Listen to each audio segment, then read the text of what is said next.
Regarde ce pot sur ta terrasse, celui où tu as mis la menthe au printemps en te disant « Cette fois, je la contrôle.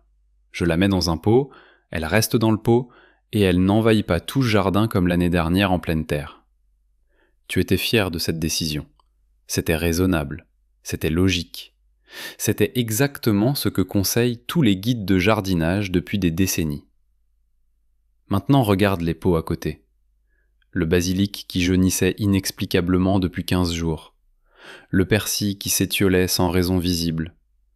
Les pots sur lesquels tu t'interrogeais, pensant à un manque d'eau, à un manque de lumière, à une maladie peut-être. Et si tu regardes sous le bord de drainage du pot de menthe, sous les rebords des pots voisins, dans les fissures du carrelage entre les contenants, tu trouveras des fils blancs, fins, tenaces, insistants. Des rhizomes aériens qui ont fait exactement ce que la menthe fait toujours. Ils sont partis à la conquête. Tu n'as pas failli. Tu n'as pas mal jardine.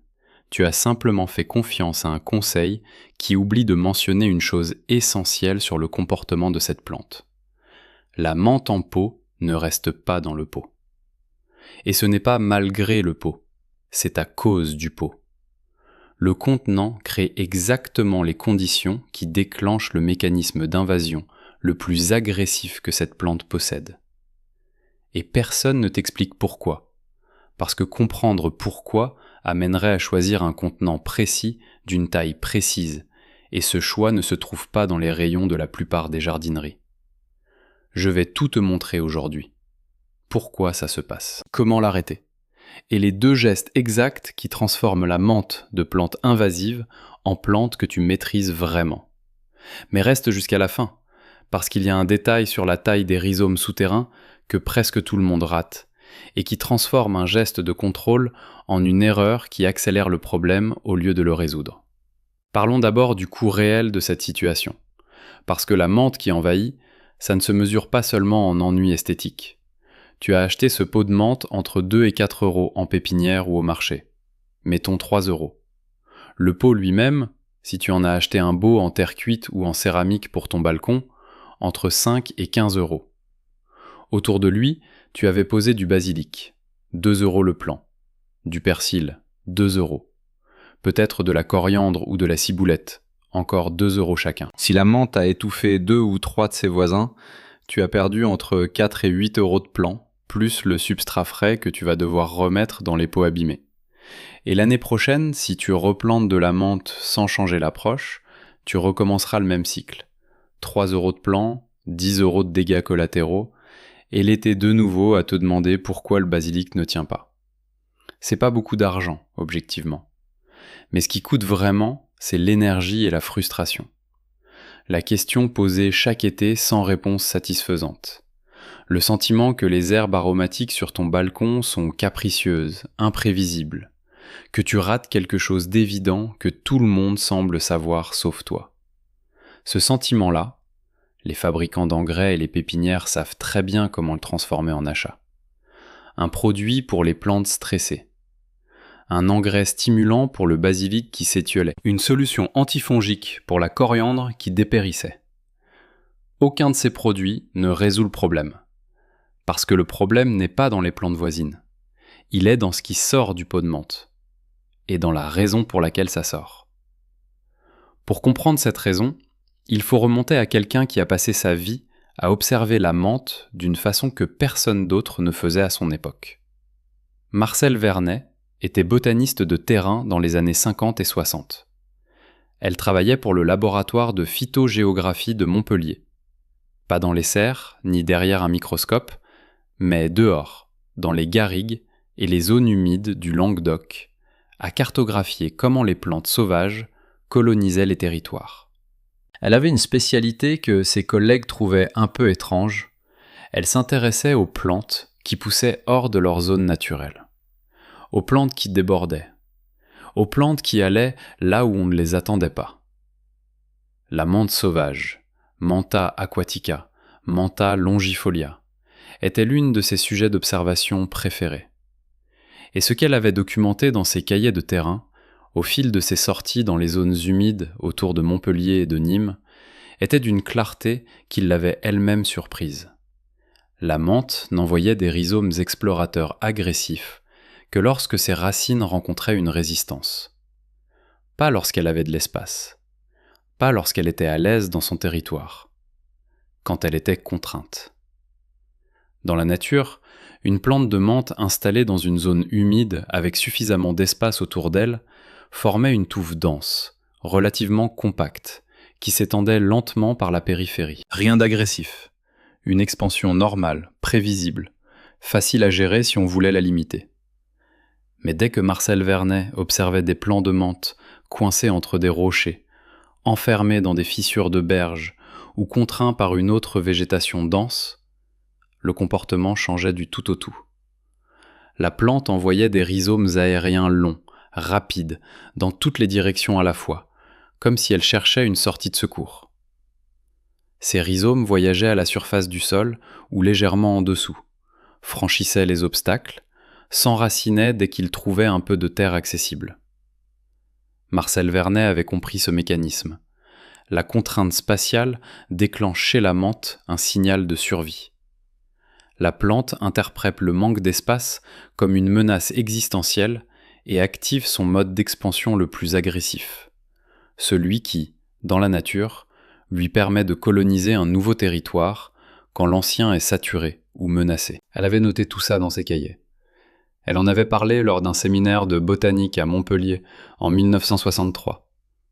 L'auditoire avait trouvé l'observation intéressante et avait continué à conseiller aux jardiniers de mettre la menthe en pot pour la contrôler. Parce que ce qu'avait découvert Marcel Vernet avait une implication pratique très précise. La taille du pot est tout. Un pot trop petit déclenche exactement le signal de stress que la menthe interprète comme une menace. Un contenant suffisamment grand, d'une dimension spécifique que je vais te donner dans quelques instants, élimine ce signal. La plante ne cherche plus à fuir parce qu'elle n'a plus de raison de fuir. Cette implication signifiait une chose concrète pour le commerce des contenants de jardinage. Si les gens savaient quelle taille de contenant il fallait vraiment, ils n'achèteraient plus les petits pots bon marché en pensant que ça suffisait pour la menthe. Ils iraient vers des bacs plus grands, moins vendus, moins rentables à stocker. Et les petits pots de menthe à 2 €, alignés sur les présentoirs des supermarchés chaque printemps, seraient achetés avec d'autres attentes. Les cahiers de Marcel Vernet sont à la bibliothèque universitaire de Montpellier. Ces observations n'ont jamais fait l'objet d'une publication grand public. Ses conclusions sur le comportement de la menthe sous contrainte spatiale ne figurent dans aucun guide de jardinage en rayon. Et chaque printemps, des millions de pots de menthe sont vendus avec le même conseil. Mettez-la en pot, elle restera contrôlée. Si tu trouves ça inacceptable, et je pense que tu as raison, mets un like. Pas pour la vidéo. Pour Marcel Vernet, qui avait compris quelque chose de réel sur cette plante et dont les cahiers n'ont servi à rien de pratique pour les jardiniers qui en avaient besoin. Maintenant voyons exactement ce qui se passe dans le pot de menthe sur ta terrasse. Et pourquoi le pot standard crée précisément le problème qu'il est censé empêcher. Un pot de menthe standard du commerce, les contenants ronds de 15 à 20 cm de diamètre, dans lesquels sont vendus la plupart des plants d'herbes aromatiques, représente un volume de substrat d'environ 2 litres. Pour une plante adulte de menthe, c'est une contrainte spatiale sévère. Les racines de la menthe, dans des conditions de croissance normales, s'étendent jusqu'à 30 à 40 cm dans toutes les directions à partir de la tige centrale. Dans un pot de 15 cm de diamètre, elles atteignent les parois en 2 à 3 semaines après la plantation. À ce moment précis, quand les racines touchent les parois, le signal de stress se déclenche. La plante enregistre une résistance physique dans toutes les directions. Elle interprète ce signal comme territoire saturé, expansion impossible, danger de survie. Et elle active le mécanisme d'urgence, production de rhizomes aériens longs et rapides, cherchant par-dessus le bord du pot, par les trous de drainage, par n'importe quelle ouverture disponible. Ces rhizomes aériens sont différents des rhizomes souterrains normaux que la menthe produit dans la terre. Ils sont plus rapides, plus longs, plus ténus, et ils voyagent à la surface, sur le carrelage de ta terrasse, le long des rebords des pots voisins, dans les espaces entre les contenants. Quand l'un d'eux trouve du substrat accessible, dans un pot voisin, dans une fissure, dans les trous de drainage d'un autre contenant, il s'enracine immédiatement et commence à construire un nouveau centre de croissance. C'est pourquoi le basilic dans le pot à côté s'étiolait. Ce n'était pas une maladie, ce n'était pas un manque d'eau ou de lumière. C'était un rhizome de menthe qui avait franchi la paroi du pot voisin par les trous de drainage ou par-dessus le rebord, s'était enraciné dans le substrat du basilic et compétitionnait directement pour l'eau et les nutriments. La menthe, avec son système racinaire agressif et sa capacité d'absorption élevée, gagne toujours cette compétition. Le basilic s'étiolait parce qu'il était en train de perdre. Tu te souviens du moment où tu as remarqué que le basilic n'allait pas bien ? Est-ce que c'était environ 2 à 4 semaines après avoir installé le pot de menthe à côté ? C'est le délai habituel entre le moment où les rhizomes arrivent dans un pot voisin et le moment où les symptômes deviennent visibles sur la plante affectée. Voici maintenant l'erreur que font presque tous les jardiniers quand ils découvrent les rhizomes et décident d'agir. 9 fois sur 10, le réflexe est immédiat et logique. Couper les rhizomes. Avec des ciseaux, avec un couteau, avec les doigts. Couper ces fils blancs qui dépassent, qui traversent, qui envahissent. Geste de contrôle, geste de jardinier sérieux qui reprend la main. Ce geste aggrave le problème. Pas immédiatement, dans les 2 semaines qui suivent. Quand tu coupes un rhizome de menthe, tu crées 2 extrémités coupées sur la même tige. Chaque extrémité coupée génère un signal hormonal dans la plante, exactement comme lorsqu'on coupe une tige de plante pour favoriser la ramification. La plante répond à la coupure en produisant non pas un rhizome de remplacement, mais 2 ou 3 rhizomes à partir du point de coupure. Tu as coupé un fil blanc, 2 semaines plus tard, tu en as 3. Le mécanisme est le même que quand tu pinces les sommets d'une plante pour la faire ramifier. La menthe ramifie, mais par les rhizomes, pas par les tiges aériennes. Chaque coupure est une instruction de multiplication. C'est pour ça que couper les rhizomes à la surface sans changer le contenant n'arrête jamais l'invasion. Ça l'accélère. Et toi, qui faisais pourtant quelque chose, qui agissais, qui contrôlait, tu observes que ça empire quand même. Et tu ne comprends pas pourquoi. Voici les 2 gestes qui arrêtent vraiment le mécanisme. 2 gestes, pas 5. Pas un protocole complexe avec des outils spéciaux. 2 gestes dans le bon ordre. Premier geste, le bon contenant. La menthe cesse de produire des rhizomes d'urgence quand ses racines ont suffisamment d'espace pour ne pas rencontrer de résistance dans les 3 à 4 premières semaines de croissance. Le seuil minimal, documenté par les observations de Marcel Vernet et confirmé par des producteurs professionnels de menthe en culture sous abri, est un contenant d'au moins 30 cm de diamètre intérieur et d'au moins 25 cm de profondeur. Volume minimal, environ 18 litres de substrat. Ce n'est pas un grand bac de jardinière, c'est un pot moyen à grand, le genre qu'on utilise pour les petits arbustes ou les géraniums de balcon.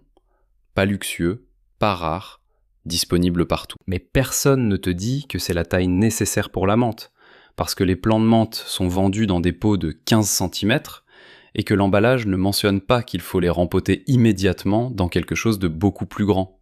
Dans un contenant de 30 cm de diamètre, les racines de la menthe mettent 3 à 4 mois avant d'atteindre les parois, au lieu de 2 à 3 semaines. 3 à 4 mois sans signal de stress, sans déclenchement du mode d'urgence. Pendant ce temps, la plante pousse normalement, produit des feuilles abondantes et reste dans son contenant parce qu'elle n'a aucune raison d'en sortir. Est-ce que tu as un contenant de cette taille disponible ? Ou est-ce qu'il faut en acheter un ? C'est une question pratique qui change ce que tu vas faire dès cette semaine. Dis-moi dans les commentaires ce que tu as déjà chez toi. Deuxième geste, la coupe correcte des rhizomes souterrains. Parce que même dans un grand contenant, après quelques mois, des rhizomes se développent en profondeur dans le substrat. C'est la croissance normale de la menthe, pas le mode d'urgence. Il faut gérer ces rhizomes souterrains une fois par saison, généralement à l'automne. Et la façon de les couper change tout. Il ne faut pas couper les rhizomes au hasard, n'importe où sur leur longueur. C'est ce qui provoque la multiplication.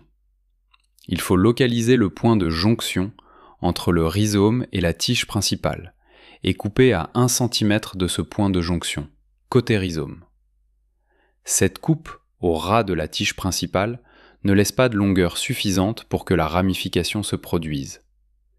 Le signal hormonal de coupure existe, mais il ne génère pas de nouveaux rhizomes parce qu'il n'y a pas assez de tissu végétal de ce côté pour construire quoi que ce soit.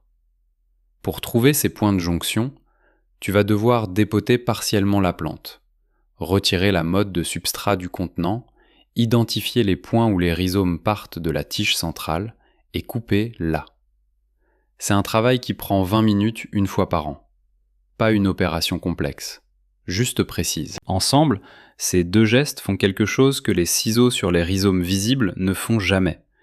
Ils suppriment les deux sources du problème simultanément. Le contenant adapté élimine le signal de stress qui déclenche la production de rhizomes d'urgence. La coupe correcte, au ras de la tige principale, gère les rhizomes normaux sans les multiplier. La plante reste dans son espace, produit abondamment, et les pots voisins retrouvent leur tranquillité. Voilà ce qui disparaît de ta liste de problèmes estivaux. Le basilic étiolé sans raison apparente. La coriandre qui dépérit. Le persil qui jaunit dans un pot pourtant bien arrosé. Les fils blancs dans les fissures du carrelage. Et les produits achetés pour soigner des plantes voisines qui n'avaient pas de maladie. Elles avaient une compétitrice qui les privait de ressources par les racines. À toi de choisir. Et dis-le dans les commentaires. Vraiment, écris-le. Parce que formuler une intention la fixe différemment dans la tête que de juste y penser. Option A. Tu laisses la menthe dans son pot actuel, tu coupes les rhizomes visibles quand tu en aperçois, et tu continues à te demander pourquoi les plantes voisines ne vont pas bien chaque été. Ça coûte du temps, de la frustration, et quelques plants remplacés chaque saison. Option B. Tu rempotes la menthe cette semaine dans un contenant de 30 cm minimum, tu éloignes ce contenant des autres pots d'au moins 40 cm, et à l'automne, tu fais la coupe au ras des jonctions une fois. L'été prochain, tu observes ce qui change. Écris A ou B. Et ajoute dans les commentaires la taille de ton pot actuel et le nom de la variété de menthe que tu as. Menthe poivrée, menthe marocaine, menthe chocolat, menthe verte. Parce que certaines variétés sont significativement plus agressives que d'autres dans le même espace.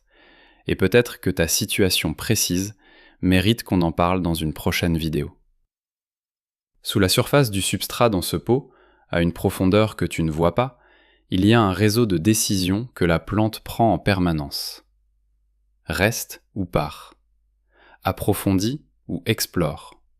Produit des feuilles ou produit des rhizomes. Ces décisions ne sont pas aléatoires. Elles répondent à des signaux précis. La résistance des parois, la densité du substrat, la présence ou l'absence d'espace pour les racines. Quand tu donnes à la menthe un contenant suffisamment grand, tu ne la contrôles pas par la force. Tu changes le signal qu'elle reçoit. Tu lui dis « tu as de l'espace, tu n'as pas besoin de fuir ». Et elle reste. Pas parce que tu l'as enfermée, parce qu'elle n'a plus de raison de partir. C'est ça, jardiner avec la biologie plutôt que contre elle. Comprendre ce que la plante perçoit et modifier la perception plutôt que de se battre contre le comportement qui en résulte. La force n'est pas dans les produits. La force est dans la compréhension. Aller en profondeur. Tout est là.